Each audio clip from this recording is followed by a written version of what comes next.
Welcome to Chapel, our leadership lead-in. We believe in the potential of people to shape the world for good. If you've been leading a team, a family or a business for a week or a decade, we want to create a space where we can grow and learn together. I hope you enjoy this discussion. So yeah, I was just thinking really like a 1-point message today with 10 points in the 1 point, but 1 point message really just thinking about it today from Exodus 14.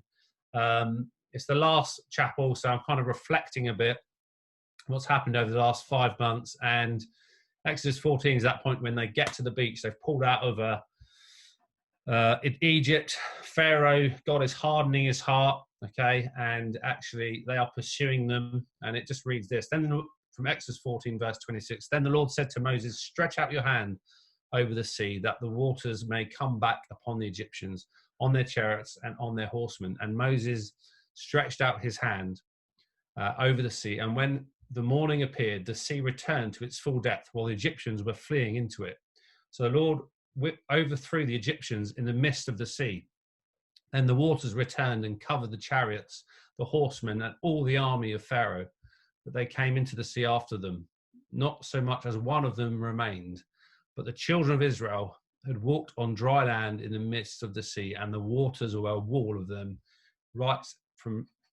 and the waters were a wall to them on the right hand and to the left. So the Lord saved Israel that day out of the hand of the Egyptians, and Israel saw the Egyptians dead on the seashore. Thus Israel saw the great work which the Lord had done in Egypt. So the people feared the Lord and believed the Lord and his servant Moses. Okay, so I was just thinking it's kind of a Red Sea moment, and just kind of a 1 point take home today is don't take up residence in places where you're called to transition through. Okay, don't take up residence in places that we're called to move through. And I think the tendency, this is from a mental health expert, so the tendency when we go through divorce, when we go through anguish, when we go through depression or points of struggle in relationships, is we kind of want to take up residence, use all our gifts, put all our tools in that moment and sort of reside there, because we have this temptation as human beings to kind of accept what seems to be the normality. But we have a supernatural God in our lives, don't we? And,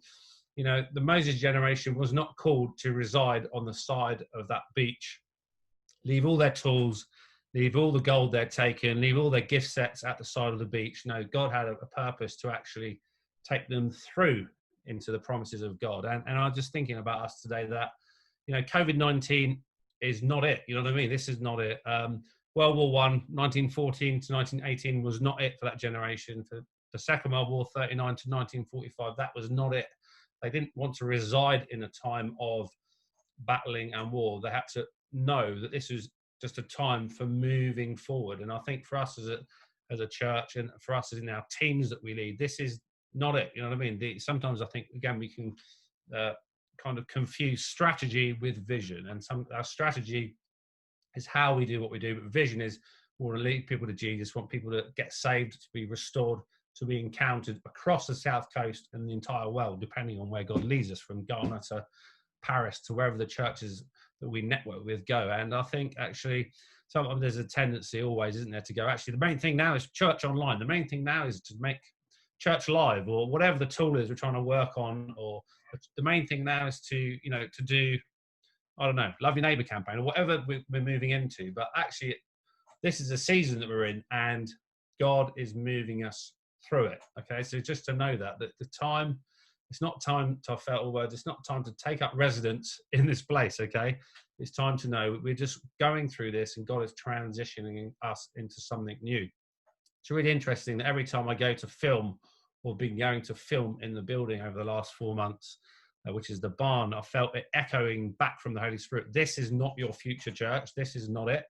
If you go into the barn, it sits a max of 250 people. It's no longer fit for purpose where we want to take the church in terms of its live worship and production. And you know what? There's that voice that resonates out of the moment. You're like, no, this is not it. This is not where we're going. And it's good to know that we haven't arrived at our destination yet, and not to sort of throw the baby out of the bathwater, which we can sometimes do, and create tradition, create traditionalism out of tradition, and know that actually, no, we're moving on. This is just a season that God's empowered the church for, supernatural season that God has empowered the team for, but he's taking us on forward. And he's taking us through this. So he's empowered John and Alan this season. He's empowered our church online. He's empowered us using tools like Zoom. He's empowered us to serve the community in this time. But this is not it. This is just something we're working towards going out into a greater time of harvest for the church as a whole. So know that. Don't take up residence in places we're just called to transition in. Okay, that's the one key point to understand, I think, for all of our teams, whether it's working with kids and it's, we're trying to work out how to separate people out. Probably coming back in September, there'll still be a time of it where we're kind of like, having to break the congregation down into smaller fractions across different buildings, all that kind of stuff might maybe still be happening. We're not sure. Again, it's the unknown. We don't really know because we're not in September yet and we haven't read the guidelines yet.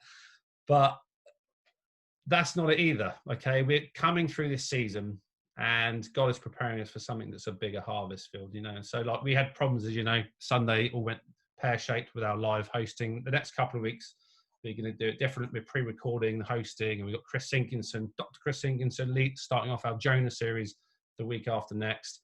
And yeah, he's a legend, isn't he? So it's going to be amazing. But then we're also looking at ways how we can make live better, make it work. As you know, we're getting the lease hire in. And I'll just guess what happened today, guys. You're not going to believe it. I had my first meeting about Christmas. Yes, you heard it, Christmas. You heard it first here. And we were saying, wouldn't it be amazing at Christmas time? The lease hire is in. We're reaching thousands of people on the weekend, and then another 10,000 people through the lease hire system of the church, with the shows going out, or the services going out to the wider nation and the community. Isn't that a great possibility? Yeah.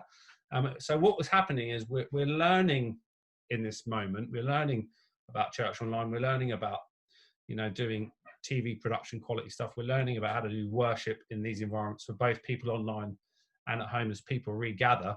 But it's just God setting us up to learn something on the other side of the Red Sea. It's not going to be for here. It's not going to be for this side of it. It's going to be for post-August side of it. And we're believing to go even bigger with those kinds of things. But it's knowing when you're in the moment not to throw your toys out the pram, not to get too frustrated with the team members or when things are breaking, because actually we're just learning in the season we're in, because we're not created for this moment to sit on the beach. We're created for what's on the other side of going through the Red Sea and listening to the voice of God and wanting to save more people. So as we gradually start to unwrap, I think at the moment, it's almost like I see like a Red Sea tunnel. People are gradually coming back on site. Church is created for fellowship. There's no way around it. Zoom is not the purpose of the church. I know it's effective, but it's not in there in the Acts 2:42. And yes, we use it to communicate, but in the end, people need, as we all know, physical touch. In the end, they do need a hug. People in the end will not grow unless their mental health won't grow unless there's physical impact in their life. And that's how children grow, through that physical touch. So we won't be held by COVID-19, okay? This is maybe our present, but it's not our future, is it? We all believe that. We're going through the Red Sea to something greater. And it's going to be a process. So here's just 10 things I've quickly learned. 10 things quickly learned, okay? Through this season, from just the teams interacting, okay? The people that have really grown and built amazing teams value people, okay? To get through the Red Sea, they value people. Valuing people is essentially to want more for them or for people than for ourselves, okay? It's to want more for others than it is for ourselves. I said last week, this is not the time for condemnation or to get overly throw stones when things fail or when teams struggle. This is a moment for lots of grace, lots of encouragement. Courage means to put courage into people. This is the moment for valuing the teams and valuing people who are just working to get us through the Red Sea, yeah? To get us through the Red Sea, okay? Number two, the best things in teams that have happened at the moment, they're problem solvers, okay? The best people that have really risen to the top. One, they value people. Two, they've just been willing to, pull their sleeves up and say, I'm going to solve a problem for New Life Church this week. I'm going to solve a problem. I'm going to help us get us through this season. One of our old core values that Stan had, which was really good, was be flexible and available. And it's so true, isn't it? You just have to be flexible and you have to be available when you hit the Red Sea. You have to just help everyone get to the other side. You can't be drawing lines of separation of how it should be done better, who should be doing it better. You just got to get through the Red Sea and get onto the next stage of building church. But you've got to be flexible. In other words, it's not always going to go away. It reminded me when I used to be in our old band. I didn't lead the band, and I'd play songs I didn't like. But in the end, I thought I don't care, because it's actually about where we're going as in the worship band, and I don't lead this, and I'm happy to play bass and serve into that for that time. Flexible. You've got to be flexible, and you've got to be available. So yeah, it's not like, yes, Lord, send someone else. No, send me, Lord. I'm willing to put my life and gifts into this in this moment. I think it's in the end about getting through this season. It says here, this is from Dan Ryland, a lot of these points. Right now, so many leaders are close to overload. A good bit of that is due to COVID-related challenges that are coming up for all of us, like a stream of constant curveballs and fastballs that are just hard to hit. Isn't that true in this season? It's kind of like we just don't know where to strike that ball coming in or hit that ball that's being thrown in, because the rules are changing every few days. So it's been a huge overload. It's natural to wish our problems would go away, or at least lighten up and become more realistic. But the truth is, for those who are following our leadership, they need to know that everything we can do to solve problems is being done. So we're continually trying to solve problems each week. And you try in one solution one week becomes, oh no, we can't do that yet. And the week before you are, yeah, that's how we're going to solve the problem. But actually, that's not always how it is. So keep focusing on solving problems, not being problems. Number 3, they maintain intentional rhythms. How have you got on with that? Maintaining intentional rhythms in your RPMs. I've heard, I was listening to a leadership pod the other day, and you hear different perspectives. It's like that idea that Peter Ann spoke about as we're all in the storm, but there's loads of different things we're experiencing in it. But, he was talking about how this has been a time for getting still before the Lord and all this kind of stuff. And I was like, this has not been a time, if you're been in our team, for getting still before the Lord. This has been a time for 3 times the amount of work. So when we get to the other side of the Red Sea, we'll go on holiday. But do you know what I mean? It's like, it depends on your perspective and what load you're carrying at that point in time in the crisis. So you got to try and maintain your rhythms, rest and play. How are you getting on with those? Physical health. Okay. The great leaders always seem to be working at their rhythms. They're always looking also to improve their leadership skills, rest and play, physical health, and improving leadership. It's interesting. I was talking to Steve the other day, Morstan, and he was saying that even when he'd go marathon running with Brian Houston would still thrash him. And he's much older than him, but by 15 years or so, and he would still beat him at running because he just maintains that physical side of his leadership. And that's the thing. And the great leaders understand this is a holistic endeavor. It's not just, studies, readings, meetings. It's actually physical exercise. It all goes together. Number 4, good leaders over the last 4 months, they've just kept their minds sharp. They just keep sharpening their minds. They're reading, they're always studying. I think there's power, isn't it, in having a teachable spirit and just kind of being humble enough to go, I don't have the answers on a lot of this stuff. We've been part of national think tanks like Life Church and Hillsong and others. All the leaders are there gathering information because we don't know. We don't know. We're learning and we're trying to grow in this situation. So I think it's always good to keep reading new material. Obviously, read the Word of God, and that's the priority. But read a leadership book, read a business book, all these principles we hear and listen about. They're godly principles, aren't they, that are being used often. Often the world does a better job of using good management principles and business than churches do. And I think sometimes the key is we need to keep growing in every aspect of our leadership. Number 5, last 4 months, people have cultivated a positive spirit, have been the ones that have made the biggest difference. Okay. This has been the season of cultivating a positive spirit. Let's be candid. It says there are a number of things that can be frustrating, exhausting, and sometimes discouraging about leading local churches. The reality is true for each leader to a different degree, but all leaders need to be intentional about cultivating and sustaining a positive spirit. The fruits of the Spirit in Galatians, one of the big ones is joy, isn't it? And it's choosing joy when we're uncertain and not sure. So it's not so much even about, are you a glass half empty person or a glass half full person? As we looked at the Stockdale paradox last week, didn't we? You've got to confront the brutal truths that are in front of you, but also remain optimistic that you're going to come through in the end. You're going to win in the end. It's actually fruit of the Spirit. It's even more important. It's just knowing that the Holy Spirit leads us into joy, into peace. And it's learning to keep cultivating that. And here's a practical tip: you'll typically find what you are looking for, so look for the good. Okay, if you notice that in life, that we tend to cultivate what we're looking for, don't we? But we have to be intentional about sorting out the problem solvers, but finding a way through. Number 7 is the shortest 1-point message I've ever done. Number 7, they collaborate with others. Okay, there are no one-man bands or families, one-man families, whatever you want to call it, making smart choices. It says in Proverbs 11:14, for the lack of guidance, a nation falls, but for victory is won through many advisors. Okay, we need to keep thinking more like teams all the time. What has been said? You know, there's the fivefold gifting in the body for a reason, isn't there? And we need to be cultivating that, knowing and understanding that we are better together. And it's definitely been a time of lots of consultation, lots of thinking, lots of using people's gift sets. I think in the end, if we're really honest with each other, the best leaders consistently collaborate with other leaders, and the rule is, when we're in team, is the best rule wins. Okay, so in other words, sometimes it can be whoever's got the most power and authority up the chain of command that's what happens. But in a good team, the best idea should win and carry the team through. See, that is not always my idea, obviously.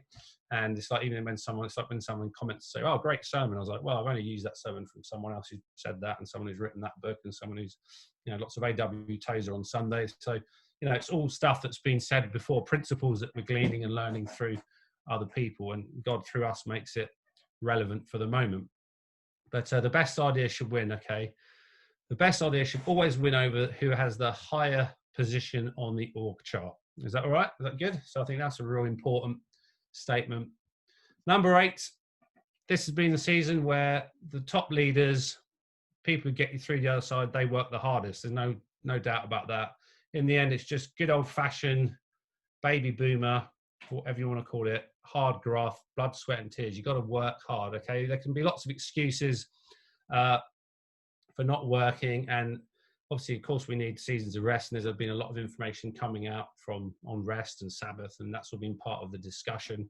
But the truth is as well, pioneering just takes lots of hard work. Lots of hard work has to be put forward. And, sometimes we live in I've heard it said that we kind of live in a society now which is big into mental health, discussing mental health.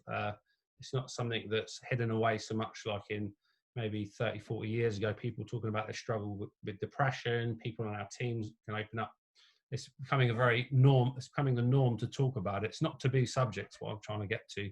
And maybe it definitely was, wasn't it, years ago? And that can be, even for us, thrown around as a, I've heard, you get young kids going, yeah, I'm, struggling with my mental health this week, therefore I'm not rolling up to work, or whatever it is. And there's maybe truth in that. And I'm not throwing the baby out with the bathwater, but it can just be like a quick byline thrown in there. Well, this is just going to help me get off work for the day. And actually, no, in the end, whatever stage, the great leaders, they just work hard, don't they? There's no way around it. They work really, really hard. And of course, there can be all kinds of half-truths. Geez, I think that's one of the things. There's truths in stuff, but often there's lots of half-truths thrown around as well. Or another good half-truth is I can't do anything until I've consulted experts. Okay, that's another good half-truth. Well, yeah, it's true. We've just spoke about that we need to be in teams of experts, but it's also actually stops pioneering, stops creativity. If every time you say, I can't do anything until I've got the experts in from around the world, well, you're never going to move out in your hunch, are you? And unless, the Holy Spirit spoke to Moses and he just went, we're going to step out, we're going to move across the Red Sea.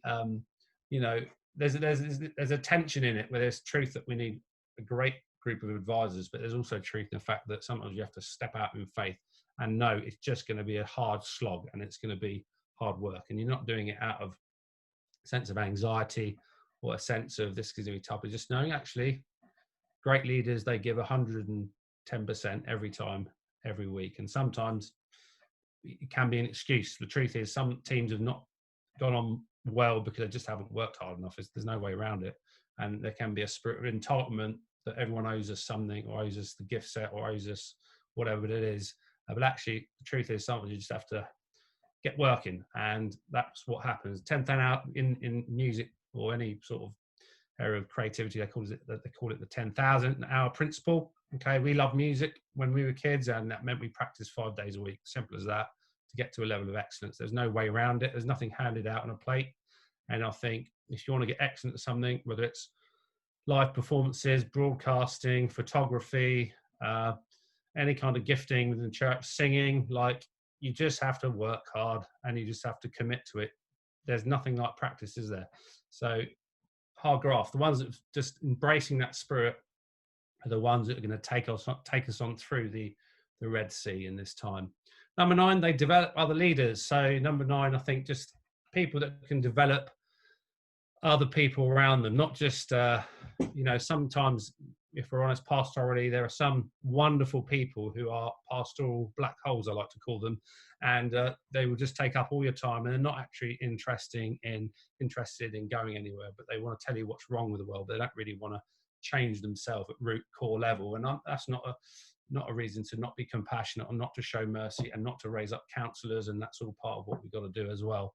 But the truth is, great leadership has to be developed by developing other leaders, okay? And I think this has been a real good revealer.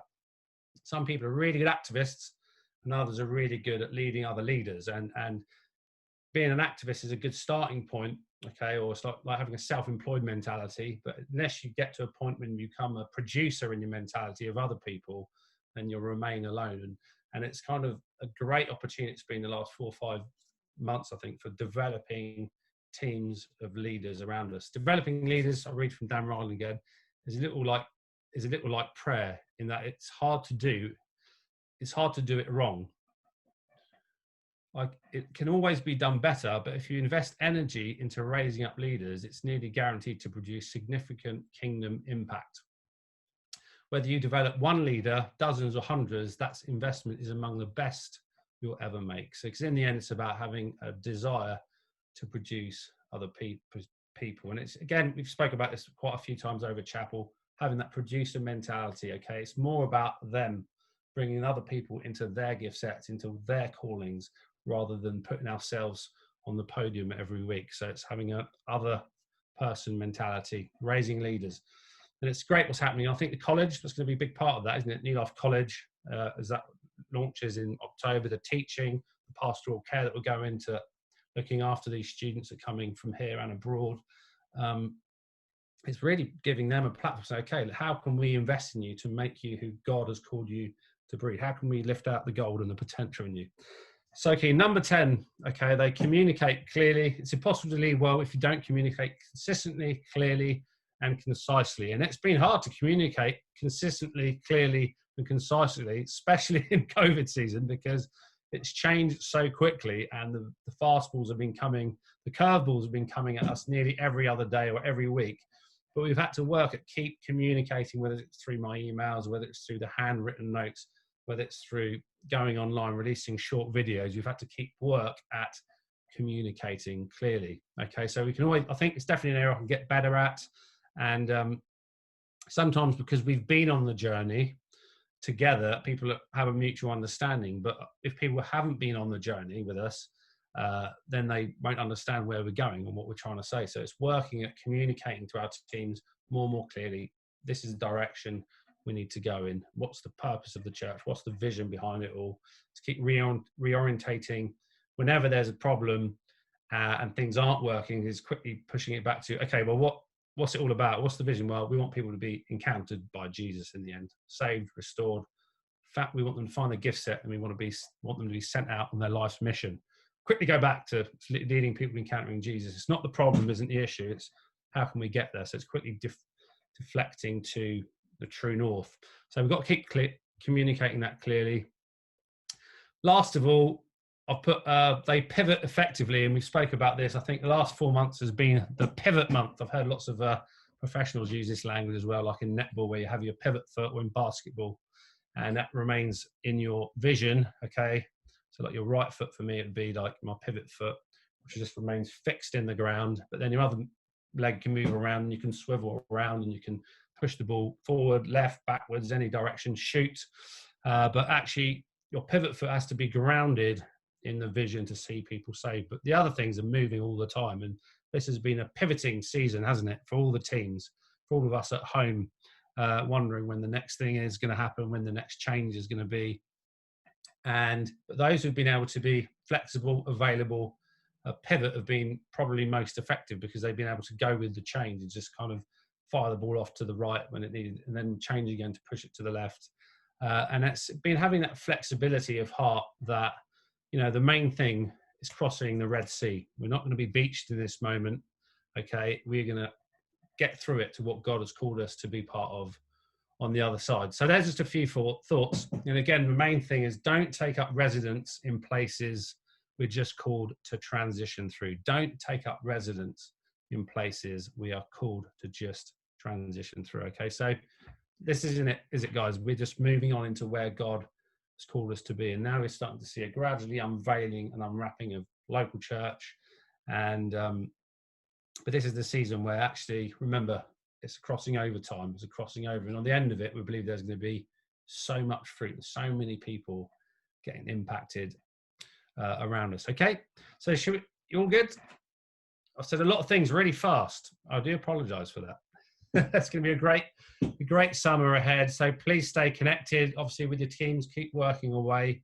We believe in this is a time where obviously there's going to be some good, well-needed rest in August as well. Some of the guys are already going on holidays like this weekend and camping and different things. But it's been a time where, you know, God has got us to this point, not to rest at the beach, but now to go on through, to take it on, to go on through to the promises of God and what he has in store for us.